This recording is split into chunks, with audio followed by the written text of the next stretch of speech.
Hello and welcome to What the Tech from Boast AI, where we talk with some of the brilliant minds behind new and exciting tech initiatives to learn what it takes to tackle technological uncertainty and eventually change the world. Today, I'm thrilled to welcome Quin Sandler, co-founder and CEO of Plantiga, onto the show. At Plantiga, Quin's team is on a mission to optimize human performance, resilience, and recovery through the monitoring and analysis of biomechanics. That is, a person's unique movement patterns. The Plantiga platform combines an advanced sensor insole that measures how a person moves so they can maximize their health, recovery, and performance. Combining predictive analytics and applied sports science, Plantiga supports hundreds of teams and trainers and athletes in sport and in life. But as impressive as that mission is at Plantiga, Quin's experience in the Canadian startup ecosystem is extensive. As the latest serial entrepreneur to join our show, Quin has founded companies in online learning, coaching, and digital branding. He's most recently spent more than a decade in the wearable space, where he brings a wealth of experience in product design, development, and branding that truly sets Plantiga apart. Quin has also been an amazing Boast customer and partner and an incredible resource across the Canadian tech ecosystem and beyond. I can't wait to pick his brain on the work he's done to date, his path to success, and what's next for Plantiga. So, without further ado, welcome to the show, Quin. Thank you so much. It's a pleasure to be here. Absolutely, we are happy to have you. I know that you've been in the Boast ecosystem for quite a while now, but I'd love to hear, how did you get into the startup scene to begin with? So I guess I've always had an entrepreneurial itch. Even when I was young, I would do errands. And I actually have a sign in my office from when I was 11 saying that I was available for house errands and mowing lawns in North Vancouver, where I grew up. I've always been an entrepreneur. I've been self-employed since I was 19. Just always been around technology and building companies and businesses. The founding of Plantiga, I actually was with my dad, who had a background in movement and movement health and biomechanics. And we started on this path of, if we could bring the lab out to the real world, to the human being, that there would be huge opportunity across rehab, the measurement of neurodegenerative conditions like Parkinson's, to sports. That is awesome. Now, I guess, is sports always been a passion of yours? Was that something that you were really looking to get into when you started your startup journey? I know it sounds like it was more of kind of a tech motivation, but what, I guess, specifically brought wearables, sports, and kind of just the medical even side of it all together? I played sports my entire life, and I am very avid in sports. Funny enough, that's actually not the reason why we chose sports, but that is the case. And I love sports. I love a lot of the athletes and the teams that we work with are ones that I've admired, growing up, which is pretty exciting. It's a good byproduct of being in our company. The reason why we kind of focused on sport is we live in this world between sports performance and sports medicine. So we're kind of healthcare, kind of human performance. But because we make a wearable, and this wearable measures how you move, the people that we find now gravitate to our platform and are motivated to collect all the time are not someone that's managing Parkinson's, although they are, but they're dealing with a lot of things, blood pressure and heart disease and whatever. Whereas for our kind of clientele, if you use your body to live, to make money, and you were hurt, you are very compelled to collect data, interact with us. And so we found this, what we call like a warm door. We found this very kind of unique value prop with a lot of buy-in and high usage among health and performance practitioners. So think of like strength coaches and physical therapists and athletic trainers and the people they care for, but on the athlete side. That's kind of where we feel we do these other things as well, but that's the core focus, more for the buy-in on the platform than anything else. Got you. So it's not that you're necessarily pigeonholed, for instance, in the arena of sports. It is a full-fledged medical solution as well. But the best use case, and like you had said, the warmest door, are those people who sports is their career. Their body is their career. Moving is their business. And so it behooves them to kind of get ahead of what could be coming, or better understanding what is impacting their health today, or what is impacting to pull from it, just their biomechanism and how that's all working. Talk a little bit about, too, what makes Plantiga unique in the wearables market. I'm based here in Boston. There's several wearable startups, but they are very, very different from what I feel like you guys deliver over at Plantiga. So I'd love to dig into that kind of unique differentiator among your team. Yeah. So I think at the end of the day, what sets us apart is the data source that we collect. So let's take your background with Whoop. Whoop's a great example. Yep. Whoop or Apple, anything that I'm wearing on my wrist, it measures my heart and my breathing. It's what they call internal load. We measure biomechanics, or the external, the physical. So we do the other half of that coin. We look at the impact of the physical world on the body, and we look at physically how the body is moving, what the limbs are doing, how high they're jumping, how fast they're moving, what they're like. Everybody has an asymmetry. So you might, in walking, you might favor your right limb a little bit more than your left limb, but you have this healthy bandwidth. And so one of our ways that we look at injury prevention is we look at changes in those patterns give us like a check engine light, just like a car. They give us like a check engine light when your alignment might be off. Those are things that I think really separate us. Then within the category of a wearable that you put on your feet, there are definitely other players in the world. We just got on the approved wearables list for the NBA. And that process was external validation extensively at this place in Germany called the Fraunhofer Institute. But we can safely say that we have one of the highest quality, best-in-class sensors in the world for measuring this stuff. Whereas in other wearable companies, I will not say their names, their accuracy is somewhat in question from lots of studies where we have a really, really medical grade accuracy and validity from them, which we build all of our insights and other things as well. I'm thinking specifically. You had mentioned someone who I was thinking of. Whoop, we can say the name. Yeah. I was wearing, so to tell a little bit of a personal story, I was wearing my hiking boots while I was walking to jury duty for about 3 months straight. I was on a grand jury a while back, and I was passing the Whoop building in Kendall Square the whole time. For the first time ever, I got a corn on my foot. I know that sounds probably par for the course with a lot of people you're working with, but it was a new event for me. I was like, I'm being healthy. I'm like, what am I doing wrong? But even when you said it, I favor one side more than the other. I never had a check engine light going off. I was just dealing with a painful new phenomenon. And I kind of wish I had something that gave me the heads up, like, Paul, you think you're replacing your jog by wearing heavy boots and going for a really long walk every day? You are killing your feet. Your back hurts because of this too.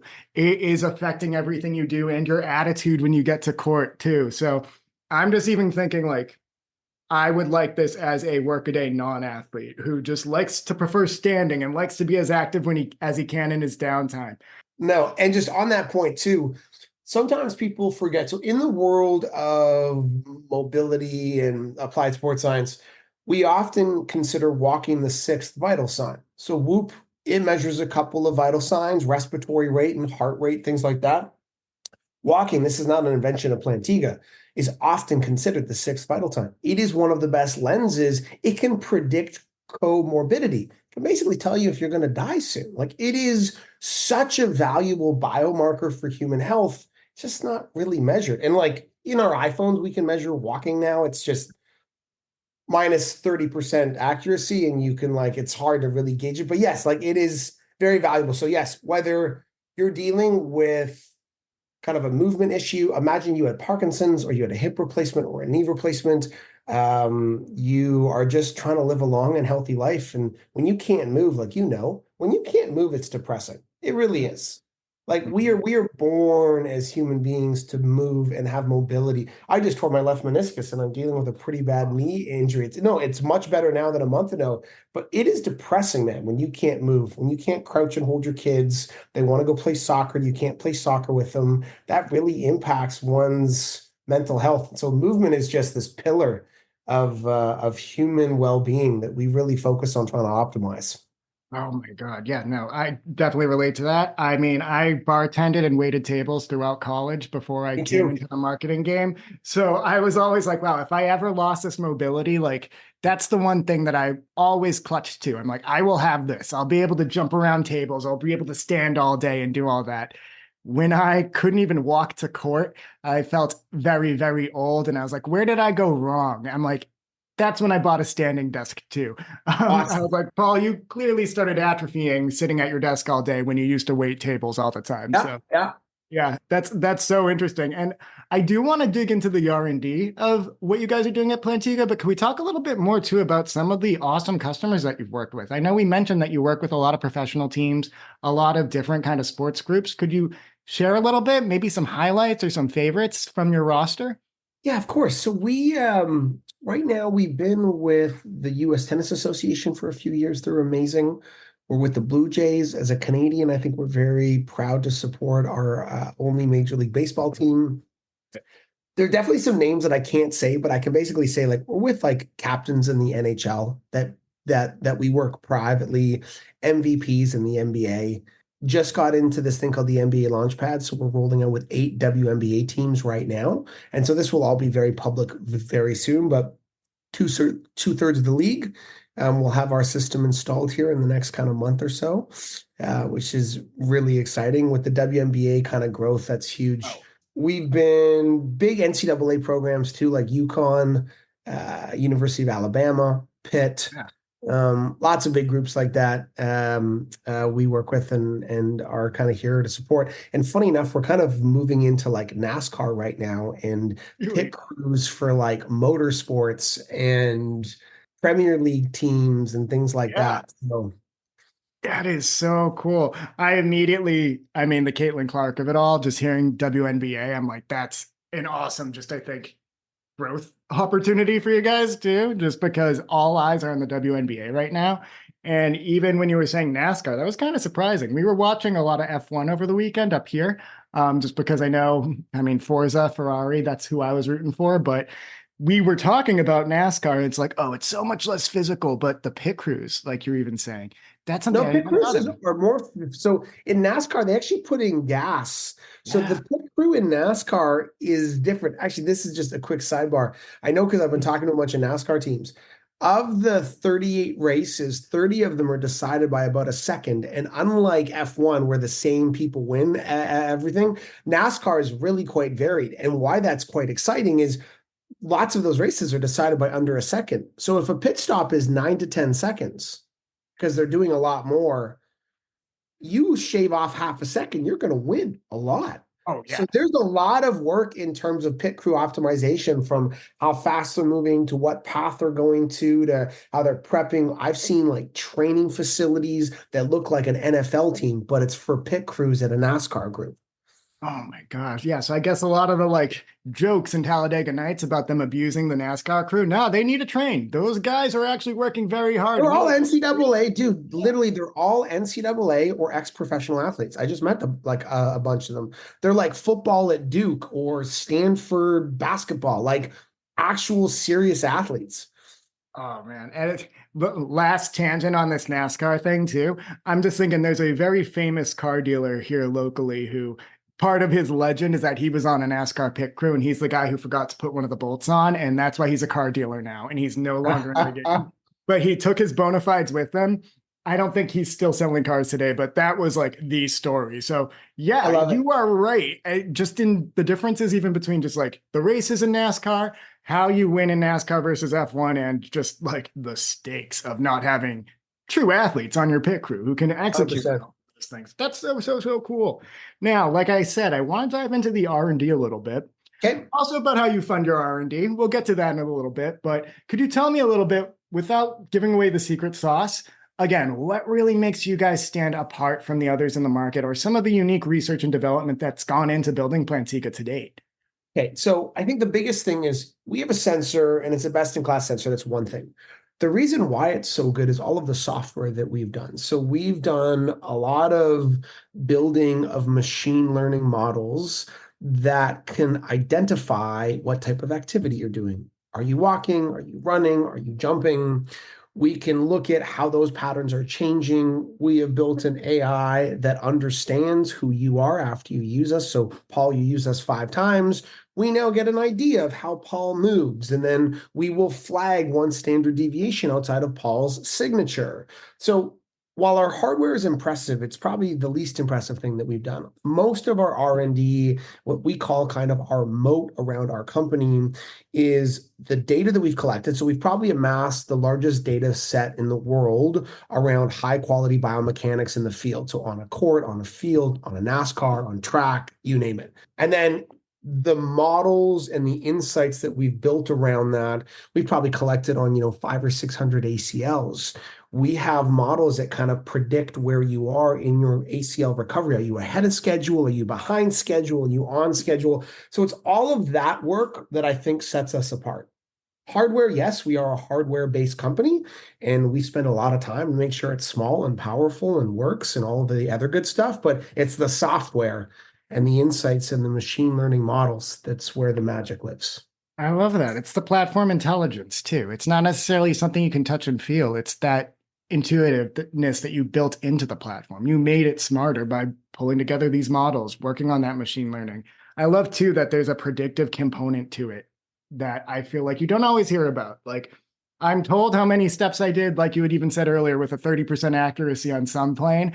But what is the impact of me wearing these hiking boots while I'm walking all of this going to be in the long run? Not sure if that's even a use case, but just Oh, no, thinking no, about how no, you can it get ahead is. of that. Yeah. Use case. So I actually founded Plantiga with my dad, who kind of tragically passed away from cancer in the beginning of our company. My dad's name was Norman, though, and so our AI coach is Norman. So Norman is very much a part of our company. And Norman would say, "Paul, why are you walking like not like you? Like what's going on?" And you would say, "Well, I'm wearing hiking boots." And our AI coach Norman would be like, "You need to not wear those, and this is why." And so being able to have not just the predictive component, but the insights and the dialogue, I think is kind of where we're going as well. I don't think people are going to look at their apps. I think with what LLMs have showed us in chat GPTs is that I'm going to want to talk to Norman, my movement coach, and get all the feedback and the programming and the insights without me even really looking at my app, quite frankly. And all of the data would be coming from our platform and our hardware, but